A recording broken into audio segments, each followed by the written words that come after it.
Today we're going to talk about some new trends we're seeing going on in the real estate market here in Billings, Montana.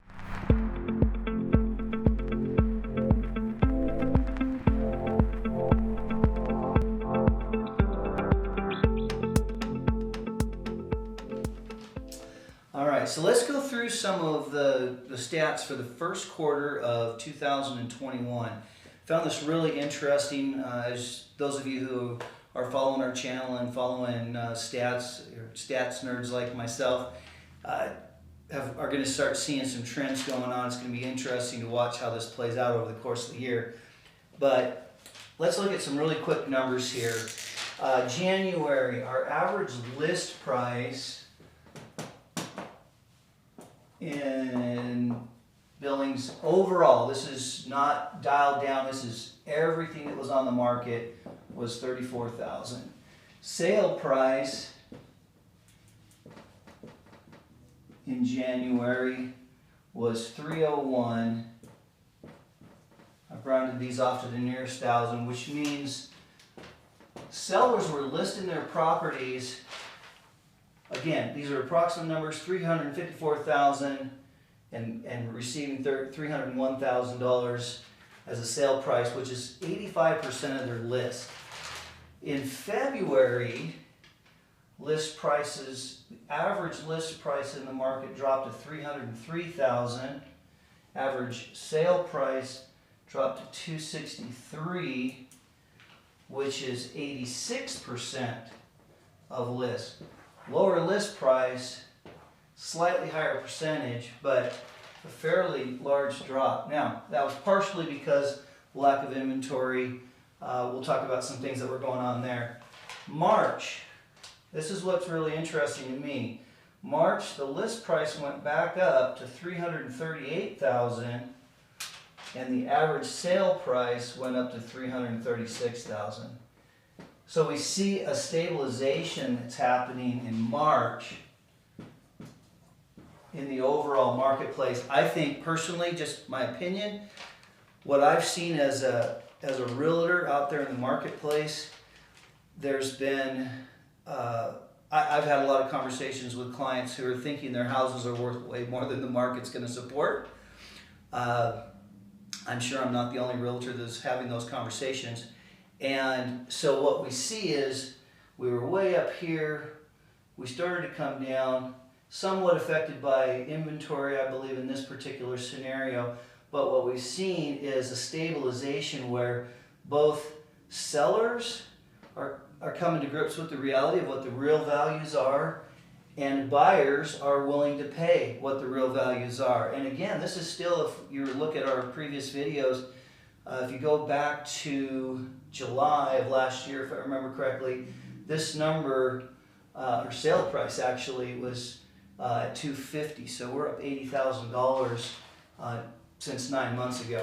So this is in the overall scenario. That's and that's at 99% of list as an average overall in the marketplace. This is actually talking about everything: lots, land, residential with land, everything all lumped into one big scenario. So let's talk about Billings proper and the actual residential marketplace.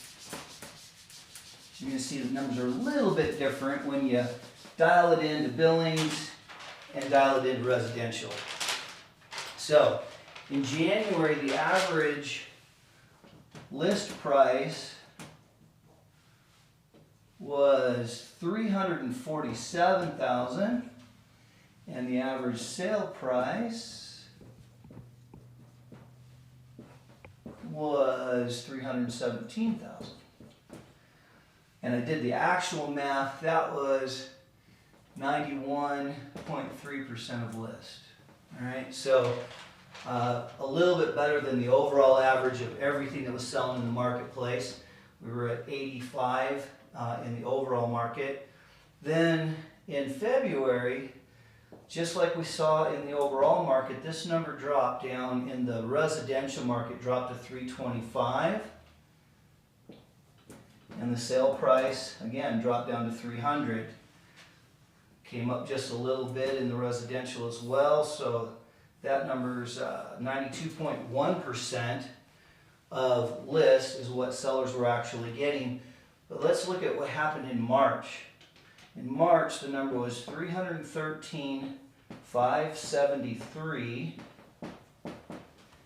and the sale price was 313,005, or 99.81% of list. So what we're seeing, in my opinion, is reality starting to, the market always corrects, right? I think this is the thing I'm always trying to explain to my clients. When you list a house, you don't just pick a number and wish. The market's going to tell you the actual value, what buyers are willing to sell for, and what sellers are willing to sell for, and what buyers are willing to pay. And so I remember years ago when I sold a house back in Washington, sitting down with my realtor at the time and him looking at me and saying, I don't get to tell you what your house is worth. The market will tell you what your house is worth. If we don't have activity on your house within a week and we're not looking at offers within 2 weeks, then something's wrong. We're either overpriced or our marketing's bad. So this is what we're seeing going on right now. We're seeing a stabilization in the market, in my opinion, in both directions, both where I think sellers are becoming more realistic. They're not trying to, I've literally had people come to me and say, well, my house must be worth twice what it was worth last year because everybody's wanting to spend money. And as you can see, that's actually not true. So a lot of excitement going on. Let's talk real quickly about the numbers right now and what you need to know. We just keep kind of fluctuating between 110 and 130 listings in the market, in the residential market in Greater Billings. So we are still shy on inventory. We have less than a month worth of inventory, which means it's still a really strong seller's market. But again, like I've been saying to everybody all along, if everybody that was interested in selling a property but is afraid to list their property because they're afraid they're not going to be able to find a place to move to, if everybody would go ahead and list their property right now as we're coming into spring, there would be enough property available on the market right now for everybody to get what they're looking for. So if you know somebody right now that's thinking about selling their house or moving in the next 30, 60, or 90 days, do us a favor. Let us know who they are. Get us in contact with them so we can show them some ideas on how to go about making that work efficiently and effectively, getting the maximum dollar for the house that they're selling and paying the least amount possible for the house that they're buying. And there's a great video that I'll have up here that you can go look at that'll give you some ideas on that. So as always, like, subscribe, share this video with anybody that you think would be benefited by it. We really appreciate it. It helped us a lot. And thanks for listening in. This is, again, Sean Johnson with the Johnson Property Group, where we bring real estate to real life.